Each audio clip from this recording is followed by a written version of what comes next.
Sa totoo lang, hindi ko nga akalain. Ako'y naglalaro sa isip ko kung ano talaga ang itsura ng bahay ni na Jomar. Kasi nagkukwento siya, hindi ko inisip na ganito. Hindi ko, yung kwento niya na kawayan. Ang isip ko, semento, tapos kawayan lang, tapos may kurtina. So, eto, mapapalitan na. Bilang CEO ng Kapet Balay, naniniwala ako na ang araw-araw na pagtatrabaho ng aking mga staff ay may malalim na dahilan. Alam kong nagsisikap sila para sa kanilang pamilya, para sa kanilang pangarap. Pan-saglit talaga ba? Saglit lang yan? Bakit saan mapupunta? Wala akong bibili po ako ng mga bilas. Mas ipapagawa po yung bubong namin tapos ipapalagay natin po ako ng pintuan po. Bakit walang pinto ang bahay niyo? Yung pinto naman po sa cortina po diba po. Naalala ko po po. Magbagyuan na po. Walang, as in kortina lamang ang pinto ng bahay niyo? Meron naman po kawain. Ay, ari nga naman ang kurtinang taklog nga naman ang bahay ni na Jomar. Ramdam ko ang pangamba ni Jomar dahil malapit na ang ulanan at ang bagyuhan. Kaya ninanais niya na itong dingding na kawayan ay mapaltan dahil base sa kanyang karanasan, pinapasok ng tubig ang kanilang tahanan. So, kaya po ako nandito ay ibibigay ko po, iaabot ko po sa inyo. Panibagong kwento ng malasakit ang inyong masasaksihan. O yan, so may nagpadala na daw kay Jomar ng cash gift. No? Magkano na? 2-1. Okay. Salamat sa Diyos. Salamat po sa lahat na nagpadala kay Jomar. Ay, saan ka natulog? Dito po sir. Kanina ikaw? Ay, huwag natin pakaalman. Huwag natin pakaalman. Bahay ng mama, ay, yung kwarto ng mama at papa mo. Nilibot namin ang tahanan ni na Jomar upang makita ko kung saang aspeto pa pwedeng tulungan ang aking empleyado. Ito ka? Yan, ano. Sige. Sana mabago. Sana kahit hindi sobrang laking pagbabago, at least may mabago. Nagana pare? Kakabuulan po. Kabubuulan. Ano yung sabihin kabubuulan? Nakaayos na po. Nasira to. Oh, may gusto naman pala kayo. Bakit hindi ginagano? Wala pala gamit. Hindi pa ginagamit. Ayan. So hopefully, at ito, alam nyo, hindi basihan ang estado sa buhay. Ang mahalaga, yan, may mga medalya. O, diba? Nakatuwa. Kaya dapat makagraduate ko. Ha? Magsisikap ng pag-aaral, ha? Okay. Wow! At nagpa-pageant ka pala! Ano po yan? Ano pa mga picture niya? Ay, totoo! Nagpapageant po yun. Ay, wow! Ay, naman! Oh! Pinakaalmang ko na. Okay lang. Namiss kayo para ako. Eh! Tinan mo! Aba! Bagay sa'yo yung gandong hair. Ganda. Okay, oh. Hala. Ikinwento din ni Jomar na kaya siya sumasali sa pageant ay nagbabaka sakali siyang manalo at makapag-uwi ng premyo para sa kanyang pamilya. Ang iniisip ko lamang, kung ano ipapalitan ng pinto, ay hindi pala to sementado. Palta na lang natin ng cortina. Palitan na lang natin ng kortina. Kasi Pasko pa eh. Joke lang. Eh gusto nila mapalitan to. Oo, may nagpadala po sa akin para po kay Jomar. At para po sa inyo, sa family. So, kaya po ako nandito ay ibibigay ko po, iaabot ko po sa inyo.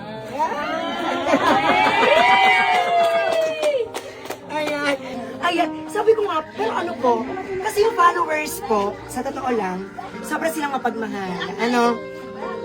Nung maikwento po ni Jomar na gusto niyang mapapalitan ito nung sweldo niya, opo, may nagpadala po agad sa kanya. Ang iniisip ko lamang ay, hindi kasi ito pwedeng palitan ng pinto na ibang pinto kung ito'y kawayan pa din. Dapat semento siya. Ano po? May mapapagpagawa, may mapapagpanday po kayo dito. Panday ka ho kayo. Ang papa lang ho gumawa ng... Ang papa mo ang gumawa ng bahay na ito? Talaga? O siya, sige. O, bukas din, magpapadala po ako ng hollow blocks. At saka buhangin. At simento. Okay? Naiyak ng lola. Kaso ang iniisip ko, ang daan. Paano po kaya? May madadaanan po. Basta kung ano man, i-guide na lamang, ha?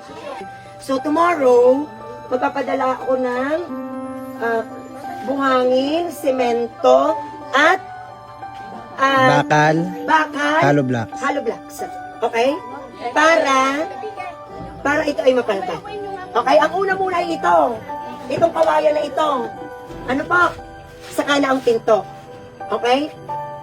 Yung pinto doon, pwede na rin ipadala para iswak na lang dito. So ganito, ang ibibigay ko po kay Jomar ay at least meron kayong panggastos dito. Pero yung iba, yung mga semento at buhangin and everything, akin muna po yung babayaran. Ano pa? So ang mga nagbigay po kay Jomar para at least alam nyo, ayaw nila magpa-mention. Ayaw po nilang magpabanggit. Pero gusto ko ring banggitin ang pangalan kahit hindi ang apelyido. Ano po? Kasi mahirap hanapin, walang signal. Malayo pala ito. Ano? Ano po? Pag-utag, iulan pa. May baha na, baha. Opo. Pag, yes! Nabaha doon. Oo nga.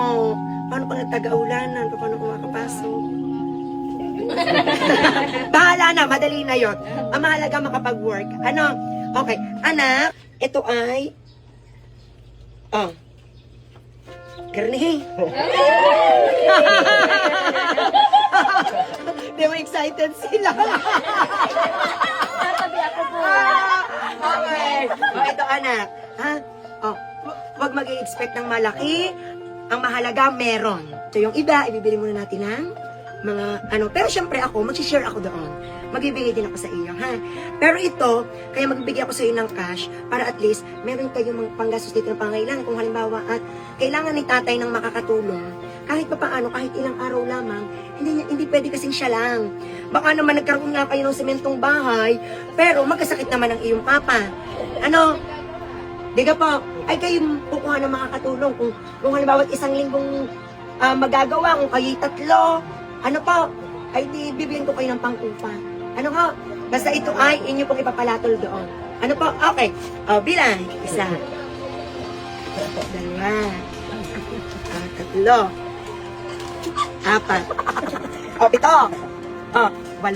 okay? 9, 10,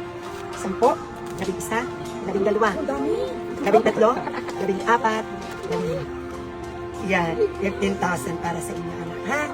So, ito, anak, ay inyong ipalatol yan sa pagkain nyo, sa labor, at yung the rest, ibibili ko ng hollow blocks, buhangin, hindi yung sasapat. Yung natitira, hindi sasapat. Pero ako na ang dadagdag. Okay? Yeah. Anong nararamdaman mo?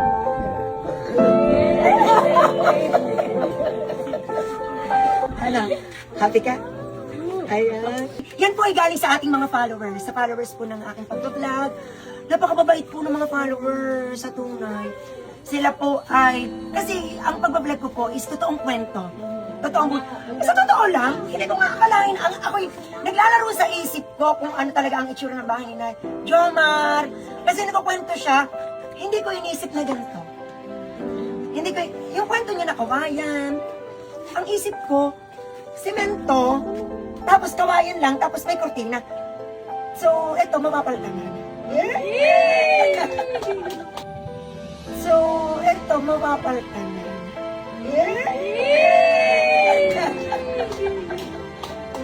Ayun po. So, yan. Anong gusto mo sabihin sa ating mga followers? Maraming salamat po sa mga mga tumulong po sa God bless po. Sana po mas marami po kayo matulungan. Yan lang po. O, diba? Happy ka? Ano? So, ang tingin ko na maiisukli natin sa mga followers ay magtagumpay ka. Okay, magka-college ka naman, di ba? Okay, very good. Magka-college na po, ate. Pangilan ka po si Jomar? Panganay, hindi ako naghahangad na magbalik ka sa Saroni, sa mga followers, hindi gano'n. Ang pag-spread ng kindness ay sa ibang tao. Okay? At sa iyong mga magulang, sa iyong mga kapatid. Kaya sikapin mo makapagtapos sa pag-aaral, ha? Okay? Alam mo na. At kung siya naman po ay gusto pa rin magtrabaho sa akin, kahit po siya nag-aaral na, ay di tatanggapin ko po kahit part-time para at least makatulong po sa kanya. Ano? Speechless siya. Oo, may lagnat kasi siya nung abusuhin na sarili, ha? At yun, so yun po, maraming salamat sa aming mga followers. Thank you. O, tinong pinapalapakan kayo, oh. Salamat po sa mga followers. Ang saya niyo dito, ang dami niyo. Okay. Oh, yun. So, kayo na po ang bahala magplano kung paano. Walang tanong. May pinagmanahan pala ng kapugian at kagandahan. Ano ba? Kayo po ay 7 months. Ako din. Ay, mo ay 9 months na ayaw na. Hi, nanay. 92 years old na kayo. Ano po? Ano? Hintay ko, papasko. Dalag. O, limot. Ako sino makalimot kanina na. O, nanay, pambiling kahit na ano. Ano po? Ano, Jomar? Marami kang kapatid. Hindi mo yung responsibilidad. Responsibilidad yan ng iyong magulang. Pero, bilang ikaw ay nagmamahal sa iyong magulang, tutulong ka sa magulang mo para mangitin may pagpunyagi. Kasi ang responsibilidad ng panganay sa totoo lang ang medyo mabigat. Kasi doon nagsisimula ang buhay sa panganay. Kapag ang panganay nakapagtapos, ang mga kapatid ay mai-inspire para mag-aral. At pagdating ng panahon, naniniwala ako, baka mas malaki pa ang bahay mo sa bahay ng Sen. Aray? Oo, walang imposible. Ay, pero inyo, ako'y dati isang magpamani lamang. Magtitinda sa bus, pero awa ng Diyos kahit pa paano. May pambili na ng bigas. Asukal at kape. Ano, basta lagi nakayapak ang paa sa lupa. Ano, kaya ka pala mabait. Kasi, ang pinanggalingan niya ay, ika nga'y humble beginning. Ano siya, maganda ang simula. Ano, at magtatagumpay. Ano, anak? O sige, sana magbago to. Unay Diyos. Okay? So, uwi na kami. Bye-bye. Anak ko. Ang nararamdaman mo? Saya. Tapos, ano, maging maayos din kayo. Ha? Okay? Bye-bye. Saka natulog, din eh? Dito na rin po nakain. Dito natulog, dito na rin nakain. Sino natulog dito? Okay. Kailangan talaga. Sige. Okay, sige. Bye-bye. Bless you. Okay. Ako may pitutuloy na I love you. Magmerienda kayo nga. Bye-bye po. Ano? Mag-aapit ka pa? May lagnat? Ay, sige, tara. Ingat po kayo. Salamat po. Opo. Salamat po ng marami. Ang lahat ng nangyayari ay ayon sa kalooban ng Diyos at maaaring kaya ka dinala sa kapitbalay anak ko ay para magkaroon na ng pagbabago. Sinasabi siya. Sabi ko sa kanya, ikaw pala yung nagpa-pageant. Ano sabi mo? Parang may pang-gastusin. Ano daw may pandagdag gastusin? Kahit barako gay, nilalabanan mo. Diga. Galing. Okay yan. Ayos yan, ha? Sige anak, umibili na lang. Bye-bye. Wala rin naman balikan. Okay. Malayo ang aming tinahak na landas para makarating sa tahanan ni na Jomar. At alam ko, malayo din ang mararating ng batang ito. Abangan ang magiging pagbabago sa tahanan ni na Jomar. Patuloy kong ipaparamdam na dito sa Kapitbalay, hindi sila empleyado lang. Pamilya kami. Thank you for watching. Please like, share, and follow.